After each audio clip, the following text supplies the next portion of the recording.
Sir Chandrababu Naidu గారు రేవంత్ రెడ్డి గారికి లేఖ రాయడం జరిగింది సార్. అంటే రాష్ట్ర విభజన తర్వాత ఉమ్మడి సమస్యలు ఉన్నాయి కదా, వాటి పరిష్కారం కోసం కలుద్దామని చెప్పేసి ఆయన ఒక లేఖ అయితే రాశారు. దానికి రేవంత్ రెడ్డి గారు కూడా అనుకూలంగానే స్పందించారు. జూలై 6 ఏమో కలవబోతున్నారు సార్. మరి మీటింగ్ అంటే సీఎం లైన్ తర్వాత ఇద్దరు కూడా కలవడం ఇదే మొదటిసారి కాబట్టి ఎలా ఉండబోతుంది? మరి ఉమ్మడి సమస్యలు ఏవైతే ఉన్నాయో నిజంగా ఏ సమస్యలు పరిగణలోకి వీళ్ళు తీసుకుంటారు? దీనిపైన మీ ఒపీనియన్ సార్.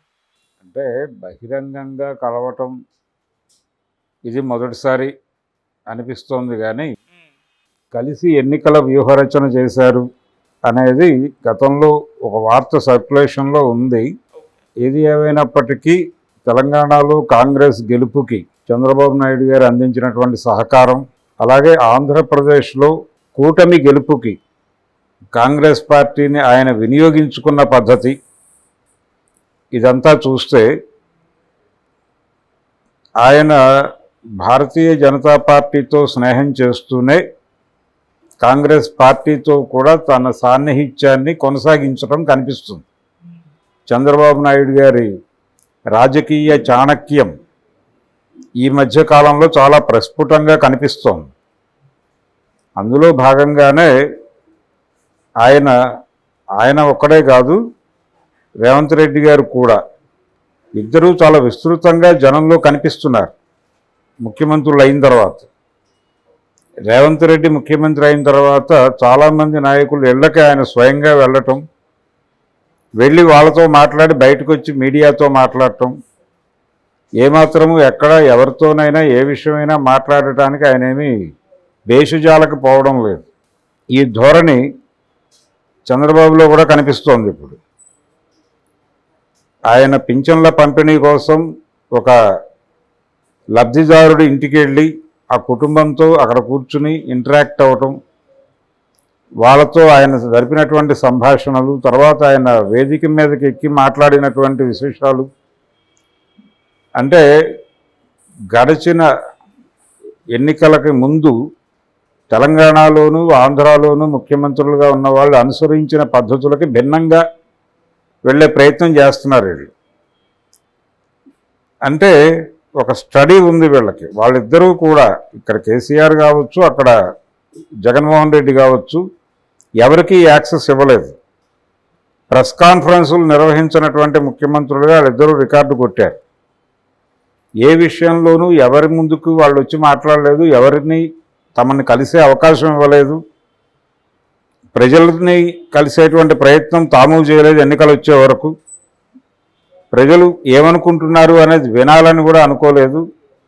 ప్రజలకి తాము నేరుగా ఏదైతే పంపిణీ చేస్తున్నామో ఆ పంపిణీ నిరంతరంగా జరగాలి, వాళ్ళని తమతో కనెక్ట్ చేయడానికి ఒక మెకానిజం ఏర్పాటు చేసుకున్నాం. మెకానిజం, ఆ నెట్వర్క్ బలంగా ఉంటే చాలు, మిగిలిన విషయాలు అవసరం లేదు అన్న ధోరణిలో వ్యవహరించి దెబ్బతిన్నటువంటి తీరుని చూశారు వీళ్ళు. గత ఎన్నికల్లో ఆంధ్రప్రదేశ్ వరకు చూస్తే అసెంబ్లీ ఎన్నికల్లో యాంత్రికము తాంత్రికము కలిసి కూటమికి విజయం సిద్ధించింది. అయితే అది వాస్తవమే అయినప్పటికీ ఏదో మేరకు ఓటర్లో ఉన్నటువంటి ప్రభుత్వ వ్యతిరేకత కూడా తమకు ఉపయోగపడింది. ఆ ప్రభుత్వ వ్యతిరేకత ఆ మేరకు పోగుపడటానికి కారణం కూడా ఈ రోజుకి 40% ఓట్ బ్యాంక్ అక్కడే ఉంది, జగన్మోహన్ రెడ్డి దగ్గరే ఉంది. కానీ కొంత ఓట్ బ్యాంక్ స్ప్లిట్ అయింది. ఆ స్ప్లిట్ అయినటువంటి ఓట్ బ్యాంక్ స్ప్లిట్ అవడానికి కారణాల్లో ప్రధానంగా వీళ్ళు ప్రజలతో కలవడానికి ఇష్టపడకపోవడం, ప్రజల ముందుకు రాకపోవడం, ప్రజాప్రతినిధులకు దూరంగా వ్యవహరించడం, అది సర్పంచ్ క్యాడర్ నుంచి అందరినీ బైపాస్ చేసి ప్రత్యేకంగా వీళ్ళే ఒక వ్యవస్థను నిర్మించుకుని రన్ చేయటం, ప్యారలల్ వ్యవస్థ, తద్వారా వీళ్ళందరినీ నిర్వీర్యుల్ని చేయటం, ఇది దీని తాలూకా పరిణామాలు వైఎస్ఆర్సీపీ చవి చూసింది. కాబట్టి మనం అవి చేయకూడదు అని ఒక నిర్ణయం తీసుకున్నట్టుగా కనిపిస్తుంది చంద్రబాబు నాయుడు గారు నిన్న వ్యవహరించిన తీరు. ఎక్కడా వాలంటీర్ వెళ్ళి పింఛన్ ఇవ్వలేదు. నేను ఎక్కడికక్కడ ఎమ్మెల్యేలు ఇచ్చారు. కొన్ని చోట్ల జనసేన హైప్ కావాల్సిన చోట అక్కడ ఎమ్మెల్యే కాకపోయినా పార్టీ పదవిలో ఉన్నటువంటి జనసేన నాయకుడు కూడా వెళ్ళి ప్రభుత్వ కార్యక్రమాన్ని నిర్వహించడం మనం చూసాం. దానికి అనుమతించింది కూటమి ప్రభుత్వం. సో ఇది ప్రోగ్రాం. జగన్మోహన్ రెడ్డి వైఫల్యం నుంచి పొందినటువంటి గుణపాఠం, ఇక్కడ కేసీఆర్ ఓటమి నుంచి పొందిన గుణపాఠంతో వీళ్ళ కదలికలు కనిపిస్తున్నాయి. అలా ఎక్కువగా జనం ముందుకు వస్తున్నారు. ఆయన పోలవరం వెళ్ళాడు, గెలిచిన తర్వాత రాజధాని అమరావతి వెళ్ళాడు, అక్కడ మోకరిల్లాడు. ఆ శంకుస్థాపన జరిగినటువంటి ప్రాంతంలో మోకరిల్లటం చూసాం మనం. ఈ పద్ధతిలో చంద్రబాబు నాయుడు గారి వ్యవహారం నడుస్తోంది.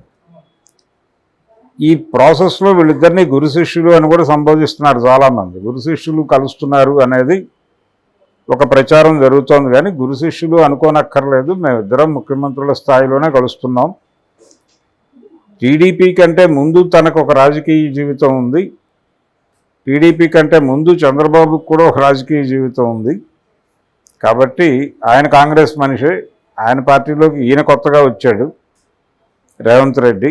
ఏది ఏమైనప్పటికీ వీళ్ళిద్దరూ ఎక్కువ కాలం ఆయన నాయకత్వంలో ఈయన పనిచేయటం అనేది ఒక ప్రాతిపదిక అనుకుని ఈ వాదన తీసుకొస్తున్నారు. కానీ రేపు వాళ్ళు కూర్చుని సార్ట్అవుట్ చేయాలనుకుంటున్నటువంటి విషయాలు అంటే ఉమ్మడి రాజధానిగా 10 ఏళ్ళు అయిపోయింది, దీన్ని కొనసాగించే ప్రయత్నం ఏదైనా జరుగుతుందా అనేది కొంతమంది మాట్లాడుతున్నారు. కానీ డెఫినెట్గా ఆ పని ఉండదు, ఆ పని చేయరు.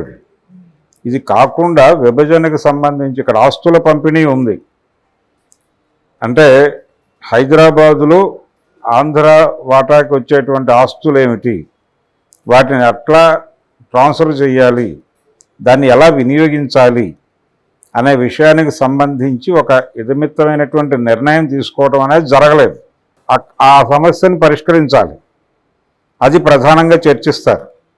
దాంతోపాటు సరిహద్దులకు సంబంధించిన సమస్య, తర్వాత ఛత్తీస్గఢ్ ప్రాంతంలో ఆంధ్ర తెలంగాణ బార్డర్లు కలిసే ఏరియాల్లో ఉన్నటువంటి కొన్ని సమస్యలు, దీంతోపాటు ఏపీ భవన్ పంపిణీ సంబంధించిన సమస్య, అలాగే ఢిల్లీలో ఉమ్మడి ఆంధ్రప్రదేశ్కు ఉన్నటువంటి ఆస్తుల పంపిణీకి సంబంధించిన వ్యవహారాలు, వీటి మీద ప్రధానంగా ఒక నిర్ణయం తీసుకుని తగ్గొట్టేటువంటి ప్రయత్నం చేయటం ద్వారా ప్రజలకి అపరిష్కృతంగా ఉన్నటువంటి అనేక సమస్యలను మేము యుద్ధ ప్రాతిపదిక మీద పరిష్కారం చేసుకుంటూ వెళ్ళిపోతున్నాం అనే ఒక ఇంప్రెషన్ ఇవ్వటం కోసం ఈ సమావేశాన్ని పెట్టారు.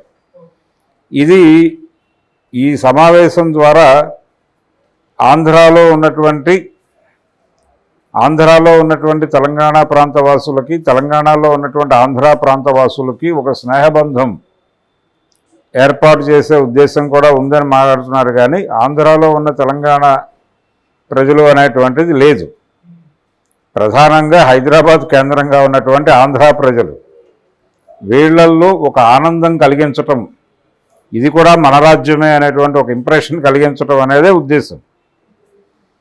ఈ ప్రయత్నాల్లో భాగంగా అంటే ప్రధానంగా ఆస్తుల పంపిణీకి సంబంధించిన వ్యవహారం, సరిహద్దులకు సంబంధించిన గొడవ, వీటి మీద అదే ఢిల్లీలోనూ హైదరాబాదులోనూ ఉన్నటువంటి వ్యవహారాలు, దీనికి సంబంధించి మాత్రమే వాళ్ళు మాట్లాడుకోబోతున్నారు తప్ప మిగిలిన విషయాలు ఏమీ కాదు. ఇదేదో రాజధాని పొడిగింపు 10 ఏళ్ల నుంచి ఇంకో 10 ఏళ్ళు ఎక్స్టెండ్ చేయాలని మొన్న సుబ్బారెడ్డి మాట్లాడాడు వైఎస్ఆర్సీపీ.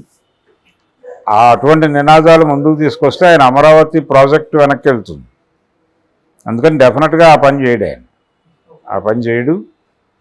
అలాగే ఈ 2 రాష్ట్రాలకి సంబంధించినటువంటి సాగునీటి ప్రాజెక్టుల నీటి పంపిణీ వ్యవహారానికి సంబంధించి నాగార్జున సాగర్కి కేసీఆర్ చివరి రోజుల్లో జరిగినటువంటి వివాదం, ఇలాంటి ఇష్యూస్ కూడా ఉన్నాయి. వాటి మీద కూడా ఒక నిర్ణయం తీసుకునేటువంటి అవకాశం ఉంది. నీటి పంపిణీ జరుగుతున్నటువంటి పద్ధతి, అలాగే భవిష్యత్తులో అనుసరించాల్సిన పద్ధతి, దాని గురించి కూడా మాట్లాడుకోవాల్సిన అవసరం ఉంది. గతంలోనే ఇలాంటి మీటింగులు జరగాల్సి ఉంది రిపీటెడ్గా అని అనుకున్నారు, కానీ జరగల.